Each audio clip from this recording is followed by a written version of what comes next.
Boeing seems to be going from crisis to crisis nowadays, with its reputation in tatters and the press reacting to anything that happens to a Boeing aircraft, if it's warranted or not.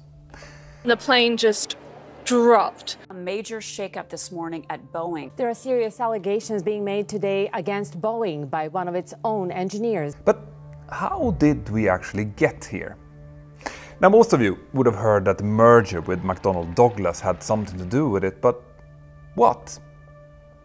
Well, today I'm starting a series on Boeing's fall from grace, and in this episode I will set the stage by taking a look at the history of Boeing and McDonnell Douglas, and also to show you how different these giants were as they headed to a wedding that many of us now wish had never happened.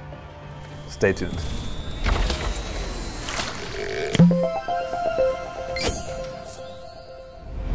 When we're discussing Boeing, a lot of people, including me, have been talking about the importance of having a good safety culture.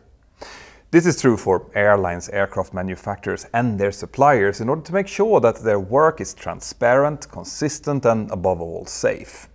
Now, in a recent video I mentioned the NTSB and their investigation into Alaska Airlines Flight 1282, which lost a door plug shortly after takeoff back in January. And in that video, I pointed out the frustration the NTSB investigators felt when they couldn't find out even who had been working on that door at Boeing. Now, ultimately, the NTSB chair, Jennifer Homendy, said that Boeing wasn't providing enough information to the agency, and her saying that publicly was what caused Boeing to finally give the NTSB the names of 25 people who had been working on the door. Of course, that's bad enough in itself, but it was made worse by the implication that Boeing's people simply didn't feel confident enough to come forward.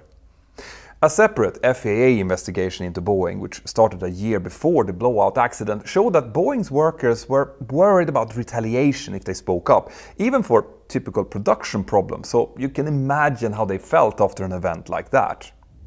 Now, to understand how Boeing got to where it is today, we really need to talk about something broader, which is Boeing's company culture as a whole, meaning its general way of doing business plus, and this is super important, the relationship between Boeing's management, its engineers and its workers.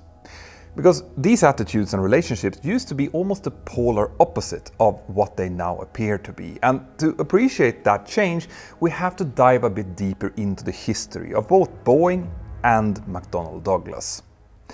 Now, in my classic series, I have looked at the history of some iconic aircraft, including the Boeing 707, but it is worth remembering here that before the 707, Boeing wasn't really thought of as primarily a civilian airliner manufacturer. That reputation is actually something that Boeing built for itself after World War II, partially thanks to the experience that they had gained by building great bombers like the B-17 and the B-29. But having that type of experience didn't mean that becoming a successful commercial aircraft maker was easy. Take, for example, the Boeing 377 Strat Cruiser, which was the company's first post-war attempt to making a large airliner. Now, this aircraft was the commercial version of the C-97 Strato Freighter, a military troop cargo and tanker aircraft which in turn had borrowed heavily from Boeing's wartime B-29 bomber. Now, you might be wondering why the Strat Cruiser isn't better known today, and the answer is simple. Commercially, it was a real flop. This plane was designed and built to eclipse competing designs like the Lockheed Constellation or the Douglas DC-6, and on paper at least, it also did have better both weight capacity and range. But sadly, the Strat Cruiser just didn't work as well as an airliner. For all of its big size and its massive radial engines, it usually had seats for less than 100 passengers, despite being a double-decker like the 747 and the Airbus A380. Now, these relative low passenger numbers meant that the plane struggled to make a profit on a lot of routes, which obviously didn't impress the airlines. Those big radial engines also had reliability issues, which took years to fix, so all in all, only 55 Boeing Strat Cruisers ever entered service. By comparison, Lockheed made over 850 Connies, and Douglas made over 700 DC-6s and more than 300 DC-7s. But luckily for Boeing, they did sell nearly 900 military Stratofreighters to the US Air Force, mainly the KC-97 tanker variant. So while this commercial failure hurt them, it wasn't a financial disaster. Now, at this point you might be asking, Peter, while all this is super interesting, but what does it actually have to do with Boeing's company culture? Well, what makes this story relevant is the way that Boeing reacted after they realized that the Strat Cruiser was flopping. You see, going by recent experiences, you might think that they just maybe settled down, switched to a more reserved or conservative design, something that the economists would love with lower operating costs and a financially safer future. But no, absolutely not. That was instead the time when Boeing started working on a jetliner. Now, as I explained in my 707 video, what makes the development of this aircraft even more amazing is the fact that nobody wanted it at the time. Boeing had approached the airlines about it, but they just weren't interested. Even before the structural problems of the de Havilland Comet became known, the airlines could clearly see that these jets, they would have really high operating costs, especially compared to older piston engine airplanes.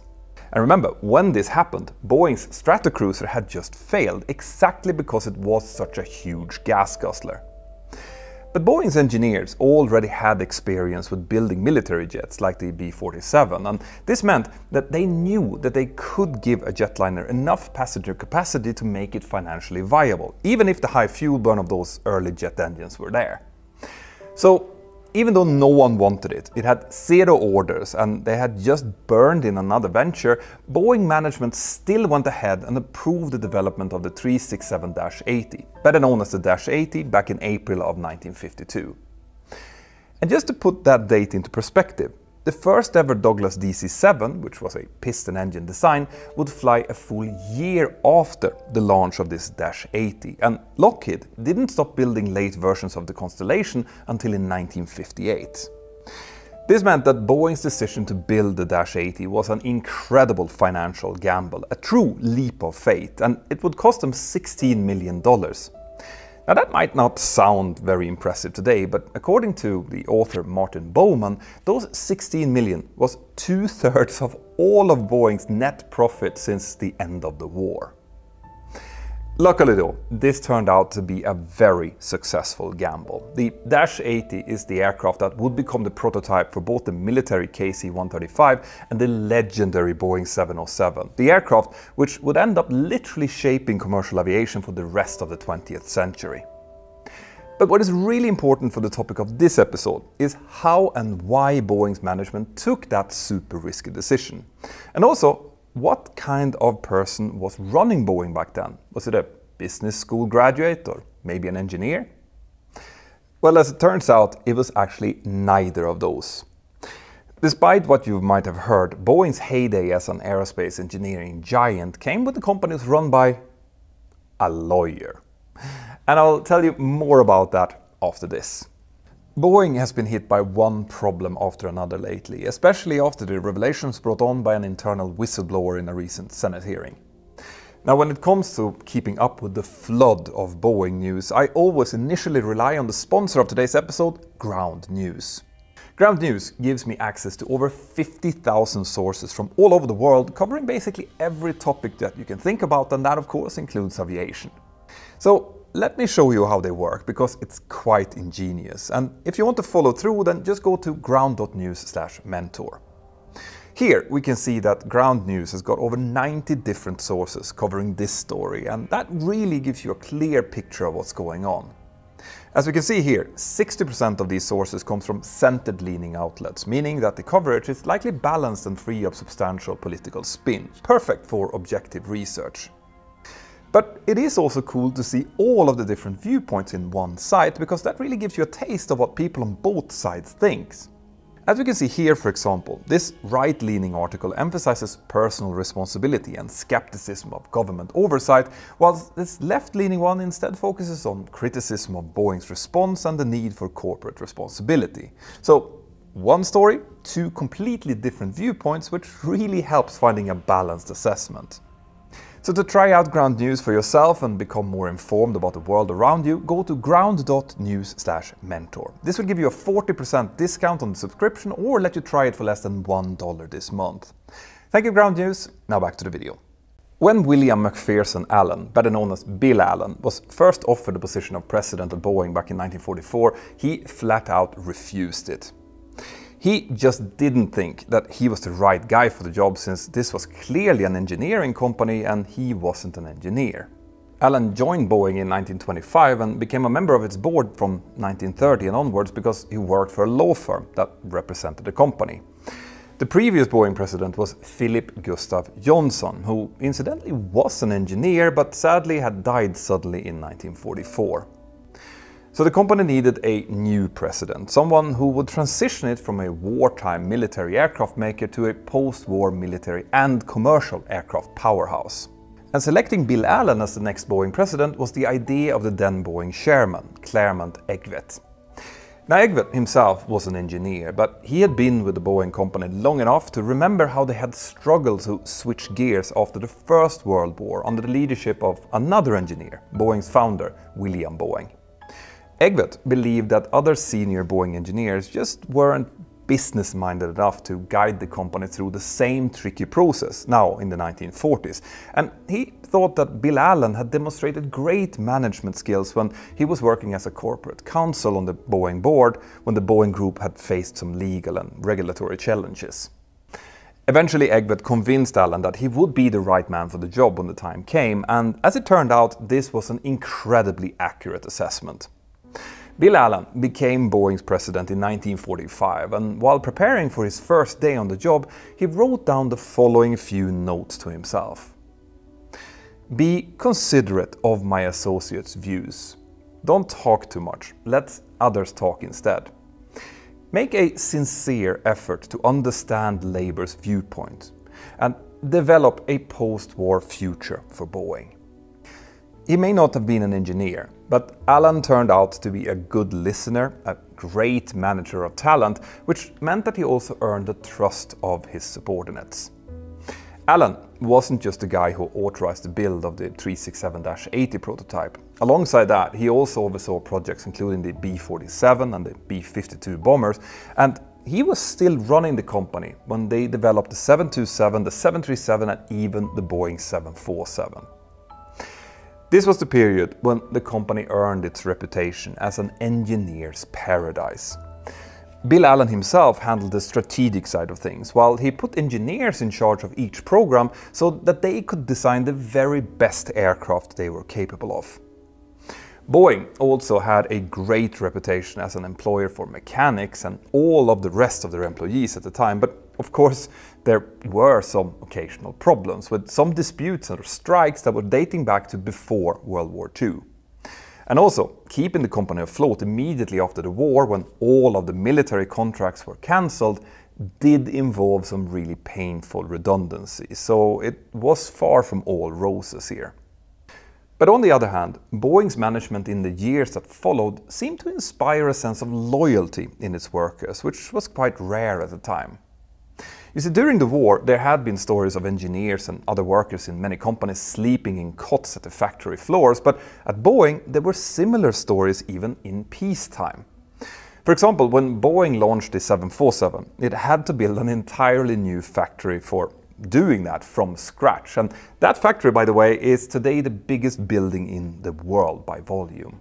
To save time, Boeing's engineers and mechanics had to start working on the aircraft before the factory was even finished, which meant that the place didn't even have a roof when the engineering mock-up of the 747 was built, and of course it was raining during those months. The first actual production 747 was also put together while most of the factory was still open to the elements, and the workers who managed to build that plane under these conditions in 16 months became known as the Incredibles and had t-shirts, hats and other clothes made up with a special Incredibles lumberjack logo on them. Now, stories like that are signs of a great company culture with a really engaged and motivated workforce. And even much later, in the 1990s, there were stories of engineers, mechanics and managers all under the same roof, working as a team, high-fiving and hugging each other when they had solved serious problems. And for me, that sounds exactly like the type of company culture where I would like to work myself. Now, I should point out that at least in the 1950s and 60s, there were some specific conditions in the industry that probably helped make Boeing take those kind of bold strategy decisions that they did. Because you see, back then aircraft and engine technologies evolved so quickly that new aircraft sometimes became obsolete even before they entered service. So Boeing had to be bold, but also careful at the same time. Also, these were the days before the airline deregulation, meaning that airlines in the United States were assigned specific separate routes and ticket prices could therefore be kept quite high. Now, this was a strategic decision by the US government, since most, if not all, manufacturers had both civil and military contracts, and the government therefore needed them to be all profitable and healthy. This, and the really low fuel prices of that era, meant that airlines had money to spend, and they had every reason to compete for the fastest and most comfortable jet the industry could come up with. But that didn't mean that becoming a success as a commercial aircraft manufacturer was particularly easy. And to understand what I mean by that, we have to have a look at McDonnell Douglas and how they did back then compared to Boeing. Now, I want to start here by making clear that at this point in time we're talking about two companies here, the McDonnell Aircraft Corporation and the Douglas Aircraft Company. McDonnell was a company based in St. Louis, Missouri, and from its inception in 1938, it was a military contractor who concentrated exclusively on the design and production of aircraft and missiles for the US military and NASA. On the other hand, we had Douglas, who were based in Long Beach, California, and was a bit more like Boeing.